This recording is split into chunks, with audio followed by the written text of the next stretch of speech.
Hey! Aujourd'hui, ma recette pour gagner de l'argent tout en vous préparant des boulettes de viande à la coriandre accompagnées des petites pommes de terre grenaille au lardon. Deux sujets dans cette vidéo. Comment j'ai évité les frais de notaire lors de l'acquisition de mes derniers bâtiments et comment j'ai rendu ma flotte automobile ultra rentable.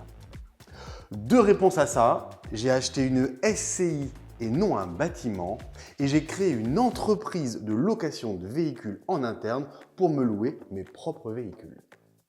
Alors, je vais vous expliquer comment j'ai fait tout ça. Pour commencer, on prend une casserole. Tiens, ça, c'est un mal. Alors, on commence par mettre les pommes de terre au fond de la casserole. Pour vous illustrer mes propos, je viens de faire l'acquisition d'un bâtiment aux abords d'Angers. Avant d'en faire l'acquisition, je suis allé voir mes banques, je leur ai demandé quelle enveloppe budgétaire je pouvais allouer à ce projet-là et quels étaient les taux en vigueur. Il s'avère que j'avais une enveloppe globalement de 300 000 € et le taux en vigueur était de 3,5%. Il faut savoir une chose importante, c'est que les banques ne financent plus les frais de notaire. Donc je savais que je devais amener au minimum en apport les frais de notaire d'un projet à 300 000 €.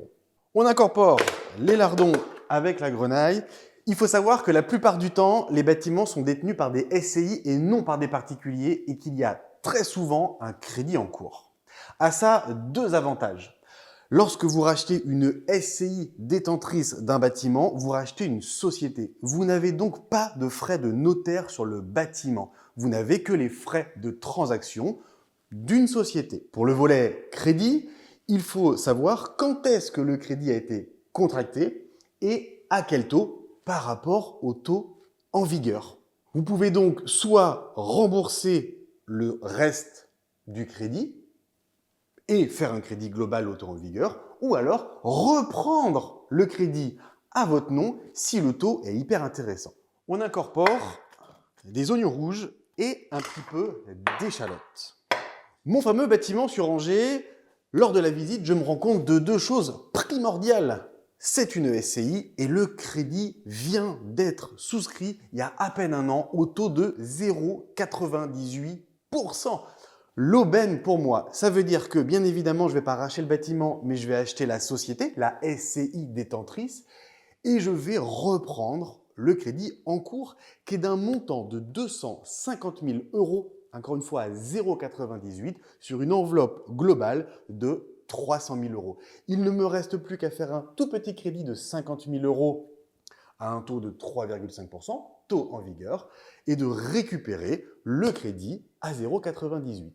Le petit plus Périglioni, c'est le bouillon cube volaille évidemment. Je fais donc l'économie de deux choses, les frais de notaire, qui sont normalement de 20 000 €, je n'ai plus que 4 000 € de frais de transaction. Et j'économise, écoutez-moi bien, sur le coût du crédit, un peu plus de 50 000 €. 72 000 € de coût de crédit théorique à 3,5 contre à peine 20 000 € au taux de 0,98%. On y met un bon gros filet quand même d'huile d'olive, il n'y a rien de meilleur, du 5 baies et ma petite touche personnelle que je vais rajouter après, c'est des baies roses. Ça, c'est cadeau et c'est pour vous. Baies roses. Autant vous dire que ni l'État ni les notaires ne vous donneront cette astuce. Car les notaires, évidemment, vivent des transactions immobilières et que l'État vit des taxes qu'on leur donne généreusement. Et maintenant, on laisse mijoter. En conclusion, si vous devez acheter des bâtiments pour votre activité professionnelle, n'hésitez pas à en parler à votre agent immobilier. Car, on va reprendre mon cas, si vous avez une enveloppe de 300 000 €, n'hésitez pas à visiter des bâtiments à 350, 360, 370 000 € si toutefois ils sont détenus par une SCI et qu'ils ont un crédit récent à taux faible.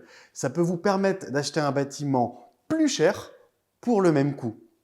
Ou à contrario, si vous trouvez le bâtiment de vos rêves dans l'enveloppe que vous aviez prédéfinie, vous allez pouvoir gagner et les frais de notaire et de l'argent sur votre coût de financement. Dans mon cas, plus de 60 000 €. Voilà comment, avec ma petite recette, vous allez gagner des dizaines de milliers d'euros. Et maintenant, les boulettes. Alors, deuxième sujet, le parc automobile. Comment j'ai rendu ma flotte ultra rentable pour mon groupe? On va devoir acheter la viande. Je te montre.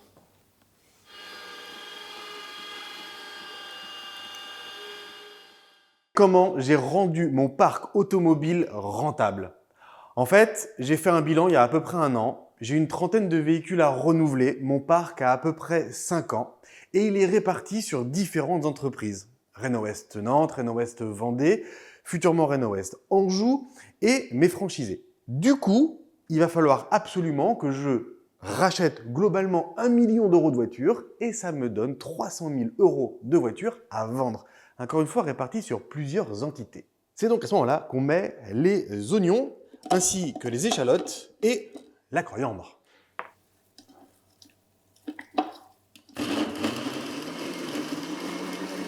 Toutes ces commandes à passer avec des délais flous, des arrivées de véhicules donc approximatifs et des besoins qui ne correspondent pas forcément aux délais des concessionnaires.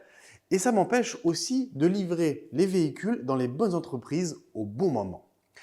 De là m'est venue l'idée assez simple de créer une entreprise de location de véhicules. Elle achète en masse, ça arrive quand ça arrive et je livre quand je le peux à mes entreprises qui vont en être l'utilisatrice. Et je peux permuter un moment ou à un autre sur l'une ou sur l'autre. Et là, c'est le moment du Parmigiano. Vous l'avez compris, la difficulté majeure, c'est la flexibilité.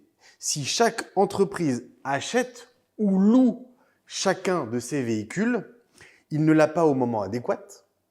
On ne peut pas les rendre quand on en a envie parce qu'on est souvent engagé par une location longue durée. Qu'au moment où on la rend, s'il y a un petit côme, une rayure, une jante abîmée, on est surfacturé. Si on veut la rendre trop tôt, on a une majoration. Et si on a fait trop de kilomètres, on ne peut pas la rendre au moment où on souhaite la restituer. Tout ça, c'est des contraintes que tous les chefs d'entreprise connaissent. Pour le liant, 2 jaunes 2. Ça, c'est magnifique. Au-delà de la flexibilité, c'est surtout un avantage financier que je vais y trouver puisque je vais faire une énorme commande.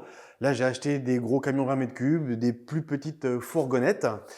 Bref, 1 million d'euros de voiture, c'est plus facile à négocier qu'une voiture par-ci, une voiture par-là en fonction des entités.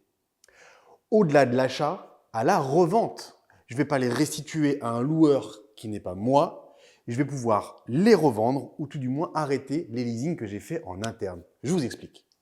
L'huile d'olive, évidemment, on est sur une base un peu italienne avec le parmesan.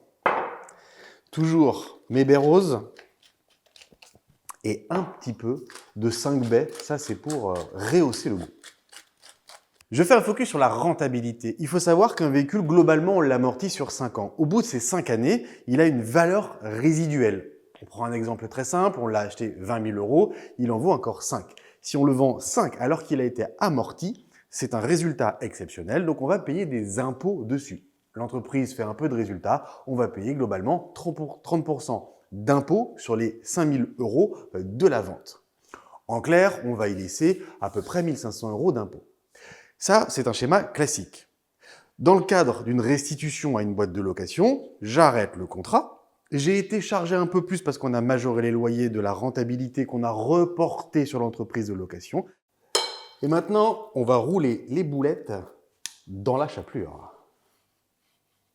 En somme, on parle d'une répartition des résultats. C'est-à-dire que l'entreprise qui va louer la voiture in fine, pour nous, un Renault West, elle va la louer avec un loyer un peu majoré par rapport au loyer ou au crédit que va porter la société de location.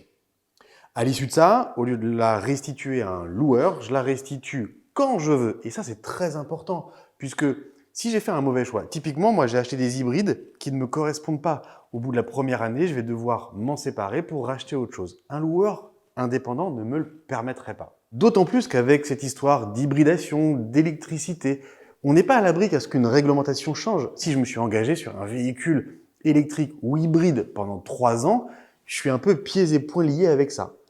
Ça m'amène ça. Indépendamment de tout ça, le sujet de la revente. Le marché est fluctuant, je vais pouvoir vendre et acheter un peu plus facilement quand ça m'intéresse. Indépendamment de la flexibilité, il y a un énorme avantage financier. Je vais faire une seule commande, là en l'occurrence 1 million d'euros de voitures, sur à peu près 25 sur celle-ci. Les utilitaires, les fourgonnettes. Donc je vais mieux négocier. Je vais pouvoir les intégrer au moment où elles arrivent dans les entreprises. Et je vais majorer mes loyers. En fait, le schéma que j'ai utilisé, c'est que je fais un leasing global sur la flotte et je fais des petits leasings pour les entreprises qui louent. Je rajoute 20%. Je charge l'entreprise qui va louer. En l'occurrence, Reno-West va louer à Reno-Rent. Je charge la première entreprise, donc je paye un peu moins d'impôts.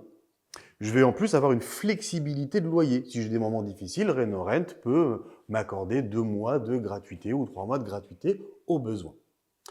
Je pars du principe que je gagne de l'argent, je vais avoir des loyers majorés, moins de résultats, donc moins d'impôts. Je répartis, je renvoie la charge sur Reno-Rent. Reno-Rent va donc faire des bénéfices, mais va avoir énormément d'amortissement puisqu'elle est en permanence en acquisition de véhicules. Quand je vais rendre un véhicule, je vais pouvoir le vendre et je vais choisir du moment où je le vends. Si je suis en début d'exercice, est-ce que je le passe sur l'exercice d'avant, l'exercice d'après, en fonction de l'année où je suis, et je choisis au moment où je vais payer un peu plus ou un peu moins d'impôts, en sachant qu'avec ce mécanisme-là, quoi qu'il arrive, je paierai beaucoup moins d'impôts in fine.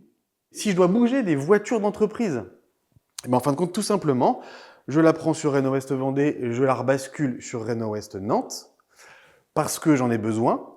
Je n'ai juste qu'un contrat à changer. Sans ça, je suis hyper embêté. Je n'ai pas le droit d'utiliser une voiture d'une société A pour une voiture de société B. En clair, si vous louez vos véhicules aujourd'hui à un loueur tiers ou à une concession, c'est très simple. Dites-vous qu'il gagne de l'argent.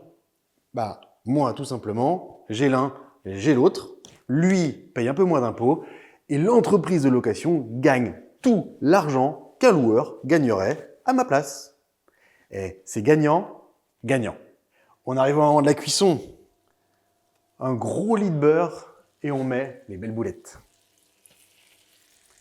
Pendant que ça cuit, conclusion, une entreprise qui paye un peu moins d'impôts, une entreprise qui va gagner de l'argent, une flexibilité accrue pour mes équipes, mes boîtes et mes franchisés. Je me libère l'esprit avec ces histoires de cartes grises qui sont dans une boîte plutôt qu'une autre. Et le petit bonus, et ça je me suis fait plaisir, c'est le nom d'entreprise. Reno-West est l'entreprise de base, Reno-West Vendée, Reno-West France. Donc on a appelé ça Reno-Rent, comme la location, Reno-Rent, le rebelle. Il était flic et il faisait du bon travail. Comprendra qui veut, quand on est de ma génération, on sait qui c'est, Reno-Rent. Fin de ma recette. Pour gagner de l'argent, n'hésite pas à t'abonner pour me retrouver encore une fois en cuisine ou ailleurs pour vous donner tous les meilleurs tuyaux.